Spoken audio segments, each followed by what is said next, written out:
नमस्कार. सिंपल कुकिंगमधून मी तुमची होस्ट ओल्डी गोल्डी बोलते.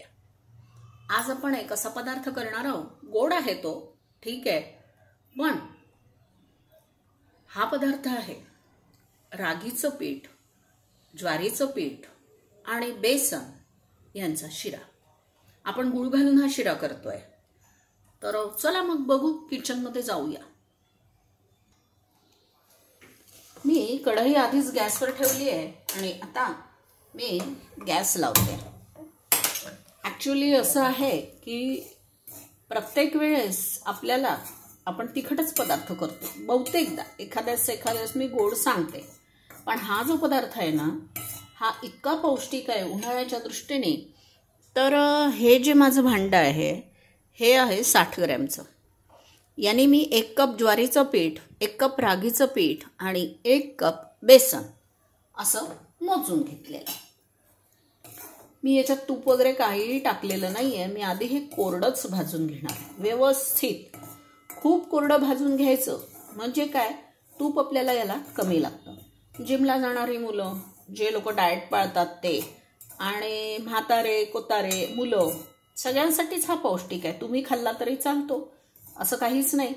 आणि काय होतं, नुसतं रागीचं पीठ घेतलं ना तर ते भाजल्या गेलं की नाही, जळस्तावर त्याचं काही कळत नाही लवकर, म्हणजे रंग येत नाही. पण आपण बेसन आणि ज्वारी टाकली आहे त्यामुळे याचा रंग फिकट झालेला आहे. आणि बघा आता तुम्ही, हा आपला ट्रायो शिरा किती छान होतो तो. यासाठी याच्यात मी दूध घालणार आहे. मी दूध गरम करून घेतलंय आणि गॅसवर मी थोडंसं पाणी पण ठेवलंय. जर असं झालं की आपल्याला असं वाटलं की नुसत्या दुधाने काही हा मोकळा होईल, कारण याच्यामध्ये ग्लुटन कुठेच नाही आहे.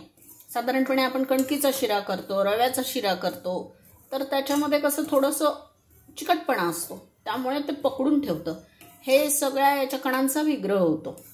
आता लक्षात घ्या, रागी आणि ज्वारी या दोन्ही गोष्टी अतिशय थंड आहे. उन्हाळ्याच्या दृष्टीने काहीतरी गोड खायचं असतं. समजा कोणी जेवायला आलं, तर संध्याकाळच्या वेळेस अचानक आलं, मग काय करायचं? आंबे आणायला वेळ नाही, रस करायला वेळ नाही, किंवा गावाला जाणारे लोक असतील. आता पुष्कळ जण येतात, उन्हाळ्याच्या सुट्ट्या लागतात, शहरात येतात. बरं, हा शिरा काय आहे, केल्यानंतर छानपैकी आपण 1 दिवस 2 दिवस फ्रीजमध्ये आपण ठेवू शकतो त्याला, म्हणजे आपण तो शिरा पण खाऊ शकतो. उरला तर, तसा फारसा उरत नाही हा कारण बेसनामुळे अतिशय सुंदर चव याला येते. बेसनाचा लाडू खातातच सगळे. रागीला मुळातच खूप छान चव असते आणि ज्वारीची चव जरा दुधाळ गोडसर असते. त्यामुळे या तिन्ही गोष्टींचं मिश्रण करून याची चव खूप छान लागते. त्यामुळे आजचा जो शिरा आहे तो डायबेटिक, जिमर, नॉर्मल, म्हातारे, लहान मुलं त्यांच्यासाठी सुद्धा खूप छान आहे. म्हणून आज ही रेसिपी मी तुम्हाला दाखवते. याचा वास येईपर्यंत मी चांगलं याला भाजलेलं आहे. आत्ता याचा सुगंध सुटतोय, पण अजून मी यात तूप टाकलेलं नाही, तर मला तूप कमी टाकायचं आहे. मग काय होतं की याच्यामध्ये धरून ठेवायला काही नसल्यामुळे आजूबाजूला खूप तूप त्या प्लेटमध्ये सुटतं. आणि जे लोक खूप कॉशियस असतात ते खायला मागत नाही. मग इतकं तूप दिसल्यानंतर म्हणतात नको आम्हाला. मग असं नको. आपला शिरा मऊसूत तर झाला पाहिजे, त्याला छान चवता आलीच पाहिजे, पण असं सुद्धा झालं पाहिजे की तो संपला पाहिजे. तर बघा, आता याच्यातनं चांगला कडक अशी वाफ येते आणि हे चांगलं भाजल्या गेलेलं आहे. आता मी याच्यामध्ये थोडंसं, माझा चमचा लहान आहे तुपाचा, तर मी 1 आणि 2 चमचे तूप सध्या तर मी टाकते. पूर्ण भाजून घ्यायचं आणि मग तूप टाकायचं. एकदम तूप टाकायचं नाही. किंवा बरेचदा हॉटेलमध्ये वगैरे असं बरोबरीने तूप टाकतात, किंवा पंजाबी शिरा जो असतो, जसं याच्यातला त्यांचं काय ते हे करतात ना, ते लोक जेवायला घालतात बघा, त्याच्यातला तो शिरा असतो, कडाप्रसाद म्हणतात. त्याच्यात भरपूर तूप असतं, पण तो गव्हामध्ये असतो आणि तो गव्हाचा शिरा पचायला हवा म्हणून त्याच्यात भरपूर तूप घालतात. आपलं आधीच हे खूपच म्हणजे लाईट आहे, वजन वाढणारच नाही आहे याने, त्यामुळे काही प्रश्न येतच नाही. आता याच्यामध्ये थोड्या गाठी झालेल्या आहे तुपामुळे. या थोड्या गाठी आपण जरा वेगळ्या करून घेऊ. गाठी मोडून घेते आणि मग मी त्याच्यामध्ये दूध घालते. आता बघा, नॉर्मली कसं असतं की 1.25 कप आपण रवा घेतो, मग 1.25 कप दूध, 1.25 कप साखर, सत्यनारायणाचा जो प्रकार आहे तो. आता आपले हे 3 झालेलं आहे, त्यामुळे काय करायचं की गॅस बंद करून याच्यामध्ये दूध घालायचं. अन्यथा या रागीची, बेसनाची आणि ज्वारीच्या तर नाही होणार गाठी, पण रागी आणि बेसनच्या गाठी मात्र जरूर होतील. म्हणून आता मी हे भाजून झालं आहे माझं चांगलं. बघा, हे तूप सगळं शोषून घेतलं आहे आणि यातल्या गाठी पण मोडल्या गेलेल्या आहेत. तूप मी बेताचंच घातलं होतं. आता मी याच्यामध्ये हे दूध टाकते थोडंसं. यानेच मोजून टाकूया आपण, फार बरं होईल.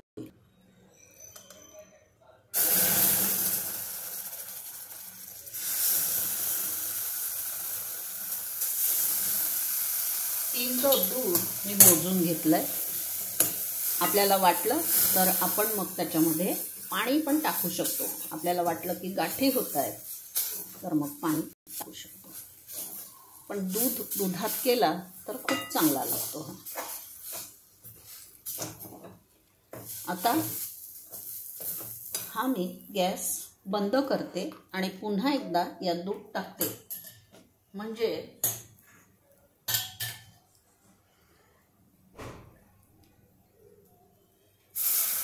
1 आणि 2 टोटल आपण आत्तापर्यंत 5 कप दूध, म्हणजे या कपाने मी 5 कप दूध घातलं आहे. मला बघायचं आहे हा मऊसूत होतो आहे का. अजून 1 कप दूध यात लागेल.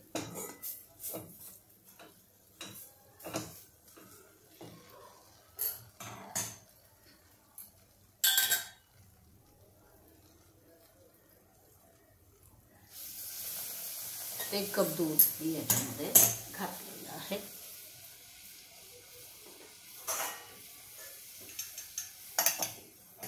सगळे ड्रायफ्रूट्स मी आधी भाजून घेतले होते आणि मगच बाजूला काढून ठेवले होते. शिऱ्यात काही मी ते भाजले नाही. आता मला बघायचं आहे हा शिरा मऊ लुसलुशीत व्हायला हवा.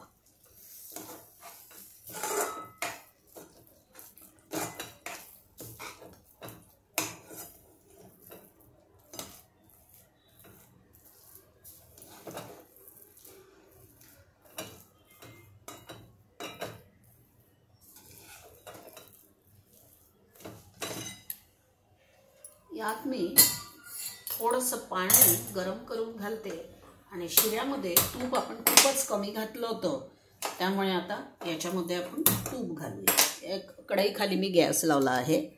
आपण यात फक्त 1 चमचा तूप घालूया, म्हणजे हा चिटकायला नको आहे खाली. बस थोडंसं पाणी गरम झालं की मी पाणी पण टाकून घेणार आहे. मला याचा एक असा मऊसूत गोळा करायचा आहे.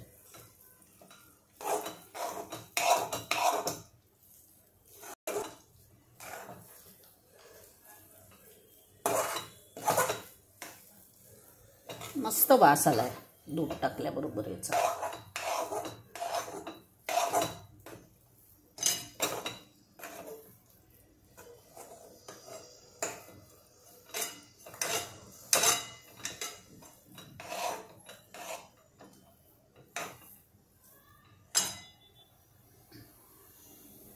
पाणी गरम झालं. आपण टोटल 3 चमचे तूप टाकलेलं आहे एवढं लक्षात ठेवा. मी आधी 2 चमचे टाकलं होतं आणि आता हे पाणी गरम झालेलं आहे.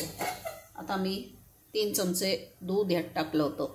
1 आणि 2 चमचे हे गरम पाणी मी त्याच्यामध्ये टाकते. आणि आता हे सगळं हलवून घेते, त्याला एकजीव करते. त्यानंतर याच्यामध्ये गूळ टाकून मी तुम्हाला दाखवते. हे सगळं एकजीव करते. आता हे जे माझं झालेलं आहे पूर्ण, हे व्यवस्थित शिजलं आहे अगदी. आता यामध्ये आपण याच भांड्याने 2 चमचे गूळ घालणार आहोत. हा 1 आणि हा मी याच्यात गूळ मोजून घेतला आहे याच कपाने. हा 2 कप गूळ मी यामध्ये घातला आहे. कारण 3 कप माझं पीठ झालं होतं. त्यानंतर आपण त्याच्यामध्ये दूधही टाकलं होतं, तर ती व्हॉल्यूम त्याचा वाढत जातो. आता याच्यानंतर याच्यामध्ये आपण थोडंसं तूप घालणार आहोत आणि गुळाचे खडे विरघळेपर्यंत याला आपण हलवणार आहोत. आधी 3 चमचे तूप आपण घातलेलं आहे, एवढं लक्षात ठेवा. जास्त तूप घातलं तरी पण हा शिरा चांगलाच लागतो, काही वाईट लागत नाही. मला नाही खूप तूप आवडत म्हणून मी नाही घालत आहे याच्यामध्ये.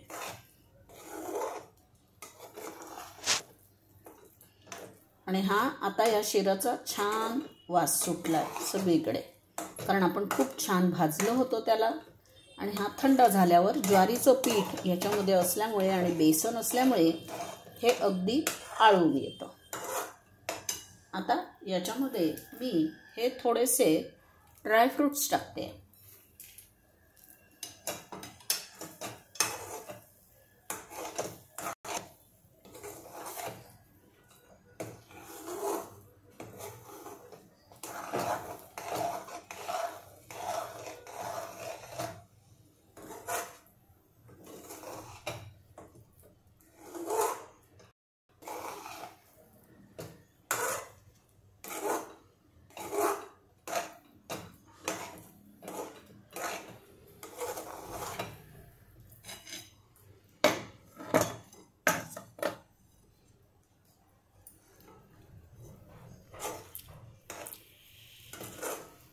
शिरा अगदी बेताचा गोड झालेला आहे, खूप जास्त गोड नाही आहे. म्हणजे जास्त गोड शिरा खावत नाही मी, थोडीशी चव घेऊन पाहिली.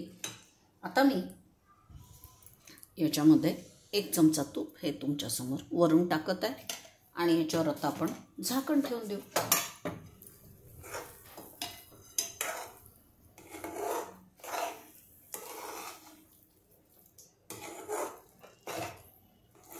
अजून यात गुळाचे काही खडे आहेत, ते विरघळले बरोबर त्याला गोडी येईल. पण अगदी बेताचा गोड हा झालेला आहे शिरा. थंड झाल्यानंतर हा एकदम थिक होऊन जातो केकसारखा, कारण याच्यामध्ये बेसन आणि ज्वारी आहे, एवढा लक्षात ठेव. आता मी याच्यावर झाकण ठेवते.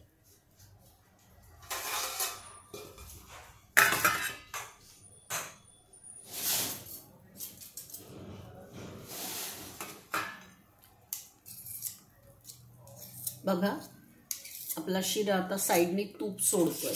कढईत तुम्हाला तूप दिसत असेल, हे बघा.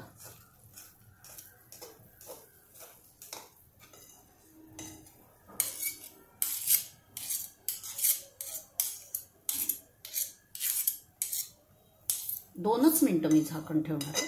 अक्षरशः खूप सुंदर येतो, सगळीकडेच येतोय. आणि गॅस बंद केल्यानंतरच मी वरून थोडीशी वेलची पावडर घालणार आहे. तुम्ही आणखीन तूप घातलं तर तुमचा शिरा आणखीन छान दिसेल, पण मला नको आहे, मी नाही घालणार आहे तूप. एवढं तूप नको, कारण याच्यात ओरिजिनली 4 ते 5 चमचे तूप आपलं झालेलं आहे. म्हणजे 10 ग्रॅमचा एक माझा चमचा असेल तरी 50 ग्रॅम तूप याच्यामध्ये गेलं आहे. मी हे झाकण ठेवते आणि आपण आता शिऱ्याला सजवण्यासाठी बोल आणू एक.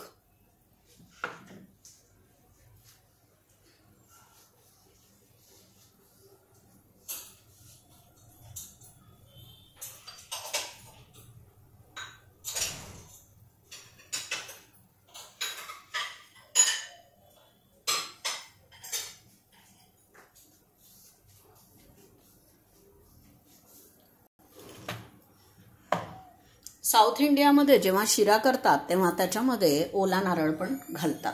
तर मी ओला नारळ हा वरती सजवायसाठी ठेवलेला आहे. हा बघा आपला शिरा व्यवस्थित तयार झाला आहे आणि बाजूनी हा शिरा तूप सोडतोय. तरी सुद्धा डायबेटिक माणसासाठी हा शिरा अतिशय उत्तम आहे.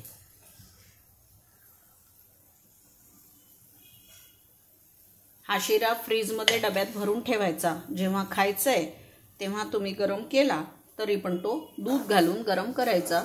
खूप छान होतो. आता मी याच्यावर झाकण ठेवून देते आणि तुम्हाला हा शिरा दाखवते.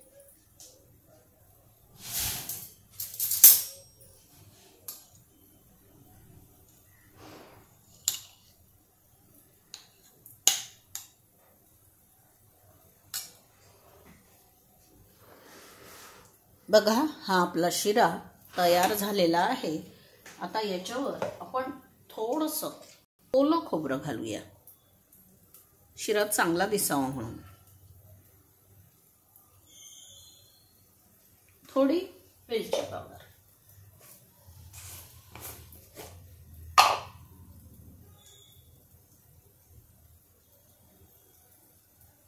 कारण गरम शिऱ्यात त्या वेलची पावडरचा वास लागत नाही. जेव्हा तुम्ही असं टाकता आणि वरून, जसं आपण सत्यनारायणाच्या शिऱ्यावर सुद्धा वरती वेलची पावडर टाकतो. आता बघा, आणि हे 1-2 असे तुकडे.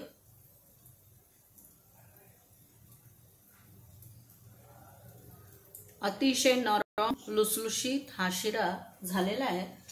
आता दाखवते तुम्हाला चमच्यात उचलून. खूप गरम आहे, नाही होणार तो थंड झाल्याशिवाय नाही. पण तरी हा चमचा सोडतोय बघा. हा शिरा चमच्याला चिकटला नाही. हा शिरा उत्तम झाल्याची निशाणी आहे. तर असा आज आपल्याला डायबेटिक शिरा आपला तयार झालेला आहे.